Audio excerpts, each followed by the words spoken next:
Magandang araw mga kaibigan. Bigyan natin ng reaction, opinion ang pahayag ng Marcos Jr. Administration na ang kanilang space rocket program daw nila makakatulong daw sa flood control program. Wow naman. Okay, update lang muna tayo sa fund drive natin for the Brave 14 Marines. Nakaipon na tayo sa GCash as of now ng 86,500. Bukas makalawa, madadagdagan pa ito. Hopefully makaabot ng 100,000. Ipadala na ulit natin sa Brave 14 Marines. Sa kabuuan, ang unang naipadala sa kanila, mabot na po ng 470,000 pesos. Sa mga gustong magpadala, ito po yung GCash number 0966-265-8480. Ang pangalan ng GCash is Ivan Henry Sibug. Okay. So, inaasahan natin, anytime from now, may lalabas na naman na warrant of arrest laban sa Brave 14. Kailangan nila ng pampiyansa. Kailangan din ng suporta para sa kanilang pamilya. Suklian natin ng kabutihan yung kanilang sakripisyo, yung hindi nila tinanggap yung 25 million bribe sa kanila bawat isa. Napakalaking sakripisyo ang ginagawa ng Brave 14 Marines. Ito, post ng ang balita ngayon. Teknolohiyang pangkalawakan makakatulong umano sa flood control ayon sa Philippine Space Agency. Itong Philippine Space Agency, ito yung ibinida ni Pangulong Marcos Jr. sa kanyang SONA na next year, papalipad tayo ng rocket sa kalawakan. Na yung kalawakan ng Pangulo, 5 kilometers paglipad ng rocket, bababa ulit. Hindi katulad yung standard space program ng mga ibang bansa na 100 kilometers above the earth, ipapalipad yung rocket, tapos iikot na sa buong mundo. Gagastusan natin ng 17 billion yung ganong 5 kilometers na experiment tapos pababa. Yan po ang pinagmamalaki ng Pangulo. O ito ngayon, iginiit ng Philippine Space Agency o PhilSA na maaaring makatulong ang teknolohiyang pangkalawakan sa pagtugon sa problema ng baha sa bansa. Sa isang panayam, iginiit ni PhilSA Director General Dr. Gay Jean Perez na ginagamit ang satellite data upang makagawa ng mga mapa ng mga binabahang lugar na nagbibigay sa mga ahensya ng gobyerno ng mas malawak na impormasyon para sa disaster response at pagplaplano. Gayunman, nilinaw ni Perez na hindi kayang solusyonan ng mga satellite data lamang ang pagbaha. Kailangan aniyang pagsamahin ang impormasyon mula sa kalawakan at datos na nakukuha sa lupa upang maging batayan ng konkretong aksyon ng mga kinauukulang ahensya. Bukod sa flood monitoring, ginagamit din aniya ang space technology para sa agrikultura at pamamahala sa tubig.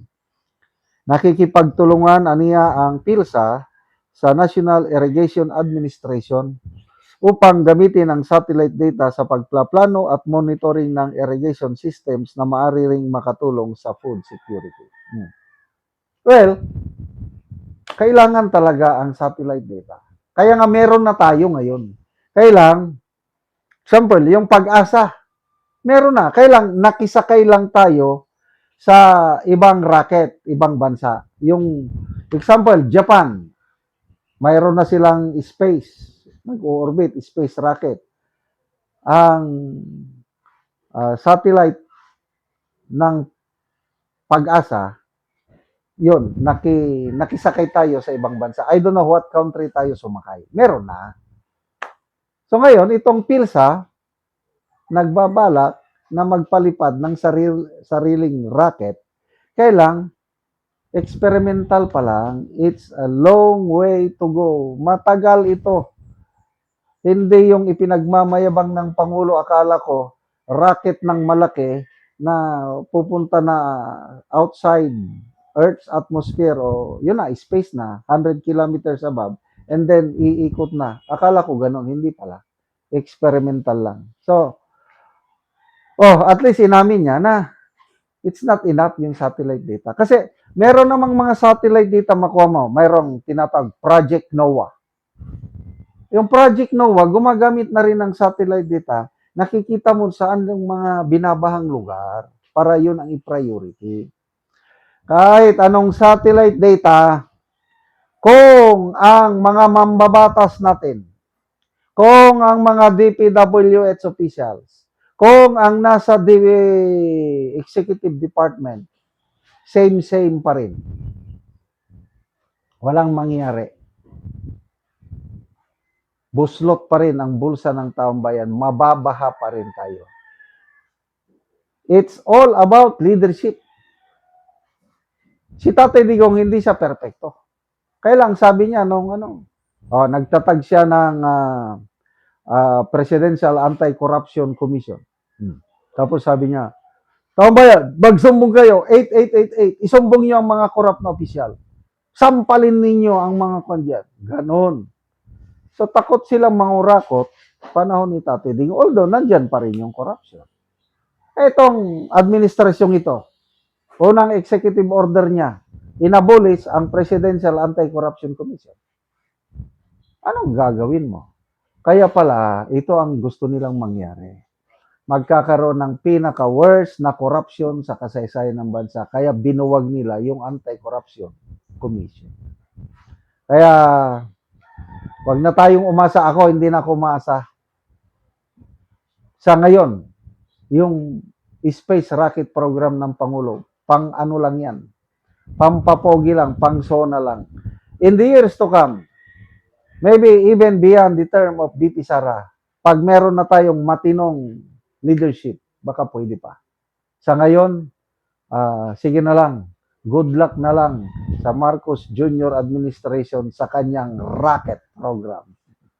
Salamat mga kaibigan sa inyong pagsubaybay sa channel nito. Nakakatulong kayo ng malaki sa tribong Talandig ng Bukidnon dahil ang sweldo natin sa channel nito is pantulong po sa tribo. Namimigay tayo ng libreng yero at pako para makapagpatayo sila ng mas maayos na tirahan. Panoorin nyo ang video na ito. Ni ang natagaan namo og sin. Ate.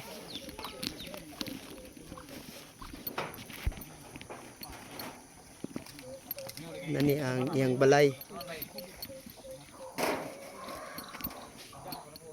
Buslot na, giantos lang namo ang mga buslot. Sumuna na ang itsura sa ilang balay. Gipangbutangan lang namo og silopin kay aron nga dili mi ulanan. Butangan lang og silupin kay kung Kay mag-ulan dos matulan. na katuig sa among pagpuyo dire, unya giantos lang namo nga ang among abuhan maglungag mi, mabasa na mi, gisapaw-sapaw lang namo ang sin.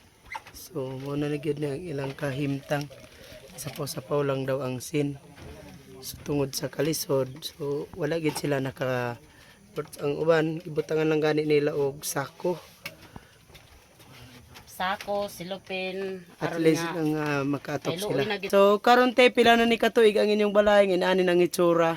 Dos na katuig nga gaantoso namo ni ang ulan.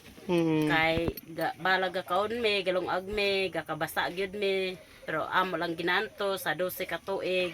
So salamat kay aning naghatag sa sin kay makabalay na gyud mi, makaatop na mi kay luoy na gyud kay mi. So unsay trabaho sa imong banat eh? Manginadlaw ra mi. Tapos dili pod mi ma-maintain sa isa ka semana, pila ra man gyud kita sa mga pobre nga. Ang adlaw 200 lang, unya isa ra ang mag-inadlaw. Unya di naka-approve lagi og ipalit sa sin. Kay kulang pa gani ipalit namo og bugas. Lagi. Salamat kayo sa Ginoo nga manginaot mi nga magpadayon kining inyong paginabang sa mua. Nagampo gyud mi nga kaloy ang gyud mi.